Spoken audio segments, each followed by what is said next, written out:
మనం చిన్నప్పుడు ఇన్నోసెంట్ గా చిన్నపిల్లలు అంటే చిన్నపిల్లల్లాగానే ఉంటుండే. ఇప్పుడు ఏజ్ డిఫరెన్స్ కఫేస్ అందరూ వెళ్తూనే ఉన్నారు. వాళ్ళు ఏజ్ చూస్తే 12 years 14 years ఎట్లా ఉంటుంది.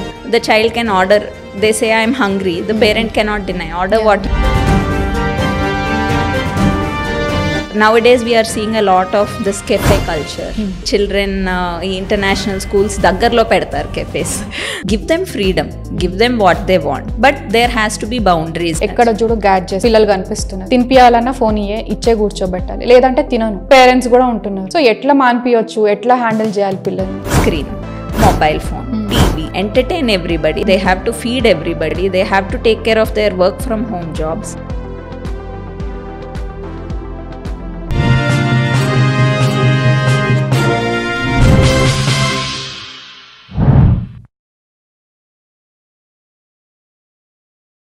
Your health, your story. Let's make it extraordinary. Hi, I'm Dr. Manasa Reddy. Today we have Dr. Shravya Sadaram, pediatric intensivist with us. Hello Andy. Hi Andy. How are you? I'm good, thank you. So, ఈ మధ్య కాలంలో చిన్న పిల్లల్లో బాగా ఎక్కువగా వచ్చే జబ్బులు ఏంటి? ఇప్పుడు సీజన్ వైజ్ చూసుకుంటే రైట్ నౌ ఫ్లూ సీజన్ అండి. And because it is a monsoon, more of mosquito-borne diseases is what we expect, like dengue, malaria. Itla mosquito-borne is one thing. And flu ante common cold. Sometimes common cold can be a little dangerous also. Common cold and endukantamu ante it is very common kabatti. So common cold and cough, which might convert into sore throat and tonsillitis gani, then viral infections, croup antamu atlantivi. All these things are very common in this season. Seasonal kaakunda regular ga major thing that we are seeing now is one more is obesity. It is not a disease as such, it is a lifestyle condition, what we say. ఎందుకు అనుకుంటున్నారు ఒబేస్డ్ గా ఎందుకు అవుతున్నారు అనుకుంటున్నారు? It is depending upon the lifestyle choices, what we are choosing, how a person is going about ankondi. So obesity anedi more of because of the phones avaniవ్వండి, gadgets avaniవ్వండి, or accessibility to the restaurants. మన చిన్నప్పుడు ఎట్లా ఉండేది, like ఒక 5 rupees 10 rupees మనకి used to be the pocket money. దాంతో వెళ్ళి ఒక chocolate మహా అయితే కొనుక్కుని వచ్చేవాళ్ళం. బట్ ఇప్పుడు పిల్లలకి అలా లేదు. The pocket money is on the higher side. They have a lot of freedom, choice to choose and all that, because of which they have accessibility to many things. ఇప్పుడు frequent restaurants visit చేయడం, exactly, Swiggy Zomato food, exactly. Yeah, Swiggy, Zomato, ante you are having the phone in your hand, you can order whatever you want. There is no restriction. Parents bite unnaru, working parents untaru, so the child can order. They say I am hungry, the parent cannot deny, order what you want antam ante. And nowadays we are seeing a lot of this cafe culture. Especially children international schools దగ్గరలో పెడతారు cafes. That's become a very trending thing now. And you post something on Insta, it has to look fancy. So children andaru, even though they are school children, they are spending more time at the cafes after the school is done. Man chinnappudu alla undedi kaadu. We have to come back home, then mom will make a snack or something or the other, some healthy snack, any snack, any kind of snack. Our culture poindi, probably we have to kind of bring it back and try to normalize. మీరు observe చేస్తే మనం చిన్నప్పుడు ఎంత ఇన్నోసెంట్గా చిన్నపిల్లలు అంటే చిన్నపిల్లల్లాగానే ఉంటుండే. ఇప్పుడు age difference అర్థమైతలేదు. కఫేస్ అందరూ వెళ్తూనే ఉన్నారు. పోస్ట్ చేస్తే ఏజ్ పిల్లల్లాగా కూడా కనిపిస్తలే. వాళ్ళు ఏజ్ చూస్తే 12 years 14 years ఎట్లా ఉంటుంది? ఎందుకు ఆ డిఫరెన్స్ ఎందుకు వస్తుంది అంటున్నారు? As we've discussed, more of awareness and availability అన్ని ఏజెస్ గ్రూప్ నుంచి ఎక్కువ అయిపోయింది. అంటే మనం కూడా పెంచేటప్పుడు ఫ్రీడమ్ అని పెంచుతున్నాము పిల్లల్ని. Okay, whatever, we have to be friendly with them. That is very true to one extent. At the same time we have to set a little bit of boundaries. Give them freedom, give them what they want, but there has to be boundaries, few boundaries. You can be your child's parent, you can be your child's friend. At the same time you have to parent them. It is your job to parent them. So our parenting daggara you can go a bit free also some times. At the same time ఇట్లా boundaries set చేసుకుంటే మనకి difference అనేది ఉంటుంది. How we have values earlier, ఆ values ఇప్పుడు కూడా తీసుకురావడానికి మనం కాన్షియస్గా స్టిల్ ట్రై చేయొచ్చు. ఓకే. సో ఈ మధ్య కాలంలో బాగా ఆటిజం ముందు నుంచి ఉంది, లేదనేది కాదు, ఈ మధ్య ఇంకా ఎక్కువ అయిపోయింది. కోవిడ్ తర్వాత ఇంకా ఎక్కువగా చూస్తున్నాం. ఎక్కడ చూడు గ్యాడ్జెట్స్తోని పిల్లలు కనిపిస్తున్నారు. తినిపియాలన్నా ఫోన్ ఇచ్చే కూర్చోబెట్టాలి, లేదంటే తినను. 4 years పిల్లలు కూడా అదే మాట చెప్తా ఉంటారు. So when like busy life స్టైల్లో ఉన్నప్పుడు ఈ బాధ అంతా ఎందుకు, ఇచ్చేస్తే అయిపోతుంది కదా, తింటే అయిపోతుంది కదా అనే థాట్లో పేరెంట్స్ కూడా ఉంటున్నారు. సో ఎట్లా మాన్పియొచ్చు, ఎట్లా హ్యాండిల్ చేయాలి పిల్లల్ని? సో ఆటిజం అన్న వర్డ్ మీరు అన్నారు. సో ఆటిజం అనేది ఏంటి అనేది చాలా మందికి తెలియదు. అంటే people who are having a good knowledge about gadgets అవనివ్వండి, ఒక upper middle class or whatever, అలా చూసుకుంటే they know what is autism అని. ఇంకా లోవర్ సోషియో ఎకనామిక్ స్టేటస్ వాళ్ళకి చూసుకుంటే మనకి తెలియని కూడా తెలియదు. But even they have access to phones, screens, everything. Autism అనేది ఏంటి అంటే it is a behavioural disorder కింద చెప్పుకోవచ్చు మనం. The child has a difficulty to connect with the outer world. They have a difficulty to express. అంటే కళ్ళల్లో కళ్ళు పెట్టి మాట్లాడలేరు. ఏమైనా వాళ్ళు అనుకున్నది చేయాలి అనుకుంటే ఒక డిఫరెంట్ వేలో చేస్తారు. ద ఇంటరాక్షన్ ల్యాక్స్ అనమాట. That is autism. Why it is happening అనేది more according to a survey that has been done in other countries. Now there are a lot of surveys that have come up in India as well. What that they have observed is especially below 5 years చిల్డ్రన్లో మనం చూస్తే ఎక్కువ exposure to anything that is stimulating. I'm not per se saying it as a screen. So మనకి యాక్సెసిబుల్గా ఎక్కువ స్టిమ్యులేటింగ్గా ఉండేది ఏంటి? Screen, mobile phone, TV, ఇవన్నీ చూసుకుంటే వెన్ కోవిడ్లోని మీరు ఎక్కువ అయింది అంటున్నారు. Why it has happened there is most of the time everybody was at home. Children had to be at home, parents had to be at home. If it was a joint family, the burden was all on 1 or 2 people over there in the family. They have to entertain everybody, they have to feed everybody, they have to take care of their work from home jobs. All these things were happening. At that same time children ఎలా engage చేయాలి? పెద్దవాళ్ళకి అంటే ఏదో food ఇస్తాము, కొద్దిసేపు TV చూస్తారు, paper చదువుకుంటారు, పడుకుంటారు, వాకింగ్కి వెళ్తారు. But children are highly energetic. So you have to channel their energy properly. So మనం ఏం చేస్తున్నాం, we are giving them a screen and making them sit so that వాళ్ళు కామ్గా ఉంటారు, మన పని మనం ప్రశాంతంగా చేసుకోవచ్చు అని. ఇప్పుడు రెస్టారెంట్స్లో మీరు చూడండి, ఒక ఫ్యామిలీ వెళ్తారు, పిల్లలు చిన్న పిల్లలు ఉన్నారు అంటే అక్కడ గెంతుతారు, ఇక్కడ గెంతుతారు. మీరు అన్నట్టు అక్కడ ఫోన్ ముందు పెట్టేస్తే హ్యాపీగా కామ్గా చూసుకుని ఏం తింటున్నారో కూడా వాళ్ళకి తెలియదు, తినేస్తారు. సో ఇలాగా అవ్వకుండా మనం ఎంగేజింగ్ థింగ్స్ చూసుకోవాలి. Like sustainable play antam. So that is one kind of thing I certainly discuss in my OPDs. So I just ask them, ఈ ఒక్క క్వశ్చన్ అయితే అడుగుతాను నేను, తినేటప్పుడు స్క్రీన్ ఇస్తున్నారా లేదా? Very easy to give. అంటే వాళ్ళు తినేస్తారు. Most of the parents concern will be మా పిల్లడు సరిగ్గా తినట్లేదు. హెల్దీగా చబ్బీగా ఉంటారు, they will be overweight, their BMI will be very high, but their still major concern will be నా చైల్డ్ తినట్లేదు. ఎనీ మదర్కి అది ఉంటుంది, we cannot say no. So తినేటప్పుడు ఈజీ యాక్సెస్ టు మొబైల్. పిల్లలు అక్కడ they look at that spot and అక్కడ మారం చేయడం స్టార్ట్ చేస్తారు. సో అది అవ్వకుండా మనం చూసుకోవాలి. And that way when you are engaging a child with other different kinds of sustainable play, అంటే ఇంట్లో ఉన్న వస్తువుతోనే ఒక ఆటలాగా చేసి ఇవ్వడము. మీ దగ్గర 2 గిన్నెలు ఉన్నాయి అనుకోండి, ఇందులో నుంచి అందుకు ట్రాన్స్ఫర్ చేయడము, అలా something like a small play లాగా మనం దాన్ని చేసి పిల్లలకి ఇస్తే that will be more sustainable. And రకరకాల థింగ్స్ ఉంటాయి ఇంట్లో. మనం చపాతీ చేసేటప్పుడు పిల్లల్ని కూర్చోబెట్టి పిండి ఇచ్చి వాళ్ళని కూడా చపాతీ చేయమనడము, అట్లాంటివి something what we do, we can make them imitate the same thing, interact, make your presence there for the child. These things you can put them away from the screen. ఈ screen use వల్ల ఎక్కువ autism లోకి వెళ్తున్నారు children is what we have seen according to the study.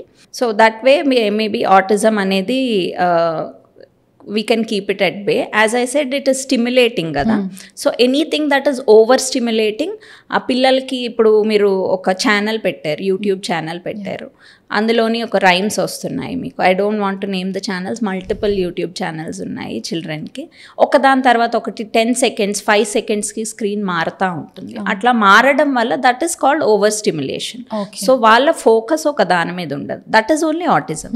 There focus doesn't stay there. Apart from autism we are seeing ADHD, attention deficit disorders, ఇవన్నీ కూడా. The main reason is this. వాళ్ళ attention and focus ఒక దాని మీద ఉండకుండా when it keeps changing continuously, ఆ mind అనేది వాళ్ళకి ఒక దాని మీద ఫోకస్ ఉండదు. సో యాజ్ ఐ సెడ్, ఇంతకు ముందు చెప్పినట్టు 5 years లోపు అన్నాను. Why I said that 5 years mark is your brain rapidly grows from birth till 5 years. Till 5 years is when your neural connections form. అంటే నర్వ్కి నర్వ్ కనెక్షన్స్ ఉంటాయి and they have a memory. Okay, nerve memory antamu. So this neural connections and this memory forms till 5 years, and which is very important. So first 5 years are very crucial for a child's brain development. So this is why we have to avoid all the stimulating things that are there below 5 years. Below 5 years mostly. Okay. Yeah. So జనరల్గా పిల్లలు పెరుగుతున్న కొద్దీ night టైంలో బాగా పేరెంట్స్కి complaint చేస్తుంటారు, అమ్మ కాళ్ళ నొప్పులు, చేతులు బాడీ అంతా వస్తున్నాయి. బట్ మెయిన్ అయితే కాళ్ళ నొప్పులని కంప్లైంట్ చేస్తుంటారు. ఇవి గ్రోత్ స్పర్ట్సా, ఎట్లా ఓవర్కమ్ చేయొచ్చు, ఏంటి అసలు, ఎందుకు నైటే వస్తూ ఉంటాయి? So it is called growing pains అంటాం అన్నమాట. సో ఇవి నైటే ఎందుకు వస్తాయి అంటే that can be there throughout the day also. But when you are resting ఆ పెయిన్ అనేది మీకు ఎక్కువగా తెలుస్తుంది, because that is not a severe pain. It is not a severe kind of pain. As I said, these are growing pains. Ivi children lo common ga enduku chustamu ante their body tends to grow, and more common ippudu ekku mandi why they are complaining is because of the calcium and vitamin D deficiencies. Intak mundula we are lacking outdoor play. Outdoor కన్నా ఎక్కువ indoor కూర్చొని ఆడుకోవడము ఇలాగా, లేకపోతే either going out having house parties, ఇట్లాగా పిల్లలతోని what you say play dates చేయడము. All these is more of indoor only.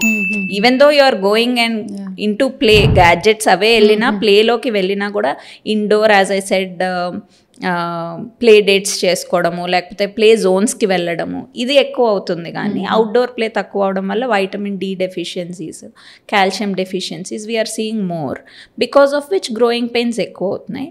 నైటే ఎందుకు వస్తాయి అంటే యాజ్ ఐ సెడ్ రెస్టింగ్ ఎక్కువ ఉన్న ఫేజ్లోని అది ఉంటుంది. హౌ టు అవాయిడ్ అంటే good calcium supplementation like milk sources, other sources of calcium like til, నువ్వులు, రాగి, ఇట్లాంటి other non dairy milk also has good amount of calcium. All these things you have to supplement. Some kind of outdoor exposure, morning ఎండలో కూర్చోబెట్టడం అవనివ్వండి, or giving some outside play for them, ఒక 1/2 hour to 1 hour of outdoor play, and physical activity that is a main plays a major role in outgrowing these problems. Okay, ఇప్పుడు పిల్లల్లో చాలా మందికి ఇప్పుడు fever వచ్చినా ఏదో వచ్చినా మనం మెడిసిన్ వేస్తుంటే దాంట్లో ఫ్లేవర్స్ ఉంటుంటాయి కదా, రైట్? అయితే మెడిసిన్ వేసిన ఇమీడియట్ కొందరికి వామిట్ అవుతూ ఉంటుంది. మళ్ళీ ఇమీడియట్ వామిటింగ్ అయినప్పుడు మనం మళ్ళీ మెడిసిన్ వేయొచ్చా? కొందరికి 1/2 hourలో అవుతుంది, కొందరికి 1 hourలో అవుతుంది. అది మెడిసిన్ వల్లనేనా, లేదంటే ఎట్లా? ఒకసారి వామిట్ చేశారంటే మనం మళ్ళీ రిపీట్ చేయొచ్చా medicine? That's a very, very commonly asked question and a major doubt everybody has. So other doctors కూడా pediatricians అడుగుతారు. సో అది ఏంటంటే ఇమీడియట్గా వామిట్ అయింది అనుకోండి, అంటే it takes some time to go into the gut and gut absorption. So gut absorption అయిపోయినంత time తర్వాత వామిటింగ్ అయ్యింది అంటే like gut absorption will take a minimum of 15 to 20 minutes gut to go to the gut పడుతుంది. Absorb అవ్వడానికి దానికి approximately total from the time you have taken the medicine 45 minutes to 1 hour పట్టచ్చు. Depending upon the child also it matters. I cannot say 30 minutes ante okaliki 30 minutes annattu kaadu. So immediately if the child is vomiting the medicine, yes, you can give the dose again. So one chitka nenu etla cheptanu ante syringe ఉంటుంది కదా, అంటే because of the flavours most of the children won't like. Flavour అనే ఒకటి కాకుండా అది medicine వేసుకోవాలి అనే భయానికి కూడా కొంతమంది ఇష్టపడరు. చూడగానే అది మెడిసిన్ కాబట్టి వాళ్ళు వద్దంటారు, even though they might like the strawberry flavour in an other drink and it's the same strawberry flavour you are giving them, they might not like it because just it's a medicine. So అప్పుడు నేను ఏం చెప్తాను అంటే ఒక syringe తీసుకోండి, are medicine injectors అని దొరుకుతుంటాయి, అది అంత ఫ్యాన్సీ వెళ్ళకపోయినా సిరెంజ్ ఇస్ రెడీలీ అవైలబుల్. అది తీసుకొని అందులో మీరు ఎంత ఎంఎల్ అనేది కూడా యూ కెన్ టేక్ నైస్లీ. సైడ్కి అంటే చీక్లో సైడ్కి పెట్టి వెనక్కి ఫాస్ట్గా మీరు పుష్ చేసేస్తే it will directly go in to their throat. Sometimes if the child is cooperating, make sure the child is cooperating. I cooperate చేయలేనప్పుడు వేస్తే they might gag as well. So first explain them, నీట్గా వేసేసుకుంటే అయిపోతుంది. You won't know the taste, you won't know anything అని చెప్పి if we can do that will be an easy way where the child might not vomit. And most of the parents have given me feedback also this way it is working అండి rather than the previous methods అని చెప్పి. So that is one thing you can do to avoid vomiting, first point. Secondly, vomiting ayin tarvata immediately within 5 to 10 minutes aithe you can repeat the dose. But if it is an antibiotic, definitely take pediatrician's advice regarding if you have to repeat the dose or not. Endukante antibiotics gaani especially antipyretics ante paracetamol kuda overdose అయ్యి మాకు ICUs కూడా వచ్చిన cases మేము చూసాం. So అందుకని when this is happening it's always better to take a paediatrician's advice rather than making your own decision. Just one phone call or just one message away మీకు అవైలబుల్గా ఉన్న పీడియాట్రిషియన్తో ఆర్ డాక్టర్తో కన్సల్ట్ చేసుకుంటే better rather than taking the own advice. పిల్లలు పుట్టంగానే first immediate ఎట్లాంటి test or scan చేయించాలి? So that is called newborn screening అంటామండి. Within 24 to 48 hours there are few things that we generally do. So coming back to 1900s అట్లా 1960sలోని this has started in the US. అప్పటి వరకు మనకి ఒక guide lines అనేవి ఏమీ లేవు. సో 1960sలోని ఒక డాక్టర్ అక్కడ ఫినైల్ కీటోన్యూరియా అని కామన్గా వచ్చేది వాళ్ళకి, మనకి వెస్టర్న్ సైడ్లో ఎక్కువ ఉంటుంది. It is a disorder where your body cannot break down the protein. ఆ ప్రోటీన్ బ్రేక్ డౌన్ చేయలేకపోతే మనం తిన్న సబ్స్టెన్సెస్లో చాలా ప్రోటీన్ ఉంటుంది కదా, అదంతా బాడీలో కొన్ని ఆర్గాన్స్లో పేరుకుపోతుంది. అట్లా పేరుకుపోయి మల్టిపుల్ ఆర్గాన్స్ ఎఫెక్ట్ అవ్వడం జరుగుతుంది. So on a longer run you will know, not immediately after birth. ఇది చూసి one doctor had given a small test, heel prick test అంటాం. అంటే పిల్లలు పాదం కిందన హీల్ ఉంటుంది కదా, దాన్ని చిన్న ప్రిక్ చేసి దాన్ని ఒక డ్రైడ్ బ్లడ్ స్పాట్ కింద తీసుకుని దాన్ని టెస్ట్ చేస్తాం అన్నమాట. That way you can know about this disorder. So ఇలాగా ఒక 7 డిజార్డర్స్ని వెరీ కామన్ అండ్ ప్రివెంటబుల్ తీసుకుని ఇవి టెస్టింగ్ ఒకటి చేస్తాము. అది మనకి రిపోర్ట్ రావడానికి ఒక 1 week పట్టొచ్చు. Like congenital hypothyroidism, like CAH అంటాం అనమాట, adrenal hyperplasia. Congenital adrenal hyperplasia means అంటే జెనిటల్ డిఫెక్ట్స్ ఏమైనా ఉన్నాయా, దీస్ ఆర్ ప్రివెంటబుల్. ఎందుకు చేస్తున్నాము అంటే anything that you can prevention is better than cure అంటాం కదా. సో దట్ ఈస్ వై ఇవి ముందుగానే తెలిస్తే దానికి రెమెడీ ఉన్నది. ఇప్పుడు హైపోథైరాయిడ్ ఉన్నది, ఏముంది మాకు ఉంది కదండి, పిల్లల్లో వస్తే ఏంటి థైరాయిడ్ ట్యాబ్లెట్ వేస్తే అయిపోతుందా అంటే, మీరు లేట్గా డయాగ్నోస్ చేస్తే థైరాయిడ్ మెంటల్ హెల్త్ ఇష్యూస్ వస్తాయి.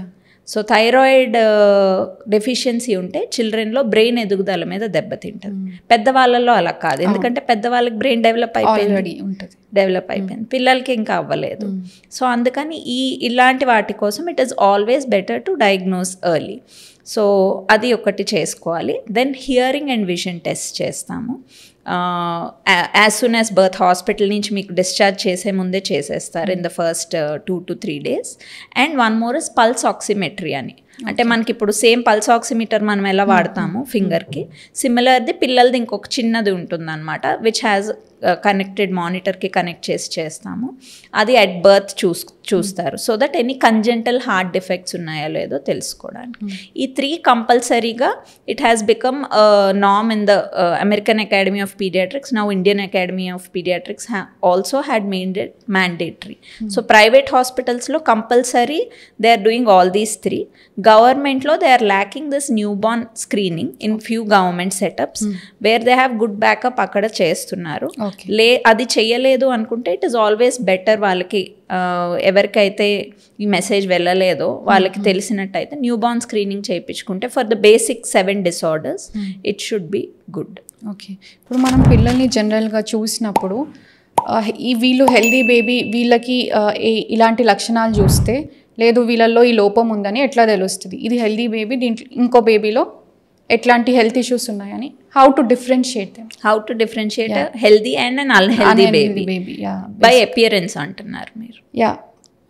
So healthy baby unhealthy baby మనం చూసి చెప్పలేము. First thing, few health conditions as you said చూడగానే మనకి తెలుస్తాయి. అంటే if child is having white spots on their skin, అట్లాంటివి చూడగానే మనకు తెలుస్తాయి. లేదో లావుగా ఉన్నారో సన్నగా ఉన్నారో అనుకోండి, కొంతమంది బాగా సన్నగా ఉంటారు అయినా కూడా they are healthy. You cannot just differentiate based on how the person is looking. So that is why we generally especially in paediatric age group what we generally advise is for regular health checkups కూడా అవసరం ఉంటాయి. Well baby clinics అంటాం. Well baby clinic, well child clinic. So less than 1 year of age group అయితే కొంచెం frequency of visits ఎక్కువ ఉంటాయి. More than 1 year అయితే at least up till 2 years it should be at least 6 to 8 visits ఉండాలి up till 2 years of age. After that at least 1 or 2 a year ఉండాలి according to the norms. అది ఒకటి. And health అనేది because as I said you cannot see on the face. As a whole ఒక child, మీరు paediatrician దగ్గరికి వెళ్ళినప్పుడు ఒక చైల్డ్ని growth, development, nutrition, mental health and overall wellbeing, అంటే ఎనీ అదర్ డెఫిషియన్సీస్ అవి ఉన్నాయా లేదా, ఇవన్నిటి విధంగా మనం అసెస్ చేస్తాం. ఒక పీడియాట్రిషియన్ అనే వాళ్ళ ఆఫీస్లో అసెస్ చేస్తాం. చార్ట్స్ ఉంటాయి.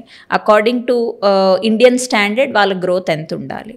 కొన్ని లోకల్ స్టాండర్డ్స్ కూడా కొన్ని తయారు చేశారనమాట. అంటే not all income group will have the same kind of facilities available for them, right?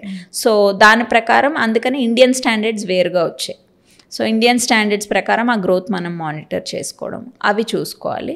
Some few things like ఏంటి డెఫిషియన్సీస్ అవి కనిపిస్తుంటాయి మనకి. కొంతమందికి హెయిర్ లాస్ ఎక్కువ ఉంటుంది, లేకపోతే మొహం మీద మచ్చలు ఇందాక అనుకున్నట్టు బాగా ఒబీస్గా కనిపించిన వాళ్ళు, ఇంత పొట్ట, కొంతమందికి చిన్నపిల్లలకే ఇంత పొట్ట చూస్తుంటాము.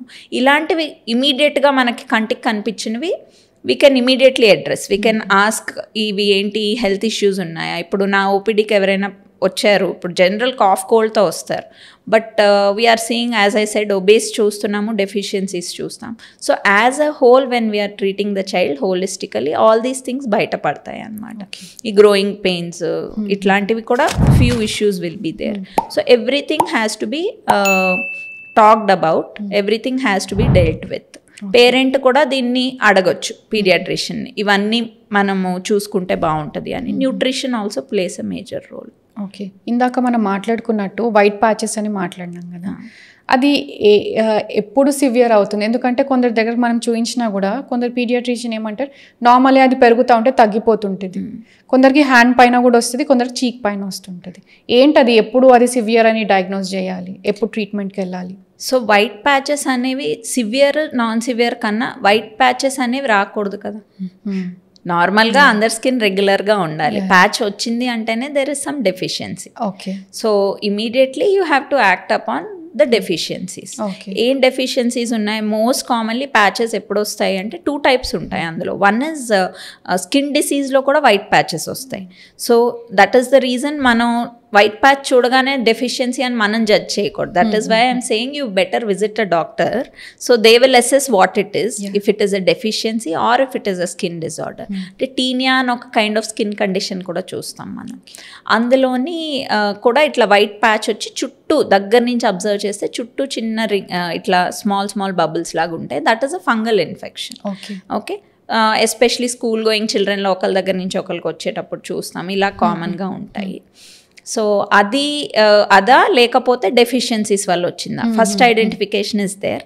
సెకండ్ థింగ్, డెఫిషియన్సీస్ వల్ల వచ్చింది అంటే what deficiencies? Most common vitamin deficiencies ఉంటాయి, కాల్షియం అండ్ ఐరన్ డెఫిషియన్సీస్. వీటి వల్ల ఎక్కువగా వైట్ ప్యాచెస్ చూస్తాము. సో దానికి we have to do tests. If it is not going అంటే regular normal multivitamin supplementation, when we are seeing the white patches, we advise some diet changes. A diet changes advise చేసిన తర్వాత కూడా తగ్గట్లేదు అంటే we go for blood tests. Okay. అప్పుడు then we have to correct it according to the tests that we have done. Severe అంటే as I said తగ్గట్లేదు with the minimal things that we have advised, then you have to go for the next step of getting the test done. Okay. కొందరికి పిల్లలకి ఊరికే ఫ్రీక్వెంట్గా allergies అవుతూ ఉంటాయి. So అట్లాంటప్పుడు ఎట్లా హ్యాండిల్ చేయాలి? ఎందుకంటే టెస్ట్లకు కూడా ఇప్పుడు పిల్లలు 3 years 4 years ఉన్నారు అనుకోండి, టెస్ట్కి కూడా వాళ్ళు అంతా కోఆపరేట్ చేయరు. ఒకటి ఇంకోటి ఈ ఫుడ్ వద్దంటే కూడా వినరు, నీకు పడట్లేదంటే కూడా వినరు. అట్లాంటప్పుడు ఎట్లా హ్యాండిల్ చేయాలి పిల్లల్ని? సో ఎలర్జీస్ అనేవి it is not very common in India, but now we are seeing a rise. Sensitivity ఎక్కువ అవుతుంది పిల్లల్లో, చిన్న జెనెటిక్ చేంజెస్ వల్ల అవ్వనివ్వండి, ఆర్ పేరెంట్స్ జెనెటిక్గా వచ్చినవి అవ్వనివ్వండి, or because of the pollution అనుకోండి. Lot of things are there because of which allergies are increasing in children. So ఎలర్జీస్ని ఎలా హ్యాండిల్ చేయాలి అంటే main thing, first find the root cause. You have to avoid the allergen. First thing అదే. Avoid ఎలా చేయాలి అంటే first ఒక allergy అయింది, ఒక పేరెంట్స్ వస్తారు ఇట్లా దద్దుర్లు అయినాయి, పైనకి రెడ్గా ఇదైనాయి అని. అందులో సివియరిటీ ఉంటుంది. అంటే చాలామందికి తెలియదు ఏంటి అంటే ఓన్లీ స్కిన్ వరకే పర్టైన్ అవుతుందేమో ఎలర్జీ అనుకుంటాం. It affects the organs also. So that is the main thing why you have to be careful about it. So కొంతమందికి ఏంటి అంటే ఎలర్జీ ఎక్కువ అయిపోతే ఇట్లా నాలిక ఉబ్బిపోవడము, ఊపిరి అందకపోవడము, those are the severities of allergy that we see, allergic reaction. Angioedema అంటాం ఆన్ లార్జర్ స్కేల్ చూసుకుంటే, అంటే సివియర్ అయిపోతే. సో దాన్ని ఎలా డీల్ చేయాలి అంటే ఎలర్జెన్ని ఐడెంటిఫై చేయడం, అవాయిడింగ్ ద ఎలర్జెన్, అండ్ మెయిన్గా ఎడ్యుకేటింగ్. మీరు అన్నారు చిన్నపిల్లలు వినరు అని చెప్పి. సో వాళ్ళని ఎడ్యుకేట్ చేసిన కొంచెం ఒక 3-4 years you can educate them. Below that age you cannot educate. So you have to keep it out of the reach of children. ఇప్పుడు ఒక పీనట్కో లేకపోతే కొంతమందికి allergy is only to protein as it is well known. So ఒక పీనట్కి allergy ఉందనుకోండి, very common thing that we find in our Indian house holds. Peanut chutney చేసుకుంటాము, ఇట్లాగా very కామన్గా ఉండే థింగ్. సో అది కంప్లీట్గా ఇంటికి తేయడం మానేసుకోవాలి until unless the child is educated. Okay. So first 2 steps identify చేసేసాం. థర్డ్ థింగ్ మనం చేయలేకపోయాం. We cannot educate the patient over there. So అది చేయలేనప్పుడు you avoid bringing that food home, or బయటకు వెళ్ళినప్పుడు అది వాళ్ళకి కనిపించకుండా చేయడం, at least until the age they can understand. ఎందుకంటే you have to tell them ఇది ఎలర్జీ ఇలా అయింది అంటే ఓన్లీ స్కిన్ ఒకటే కాదమ్మా, there are other things also that will get affected which will have a major impact అని ఎడ్యుకేట్ చేసుకోవాలి.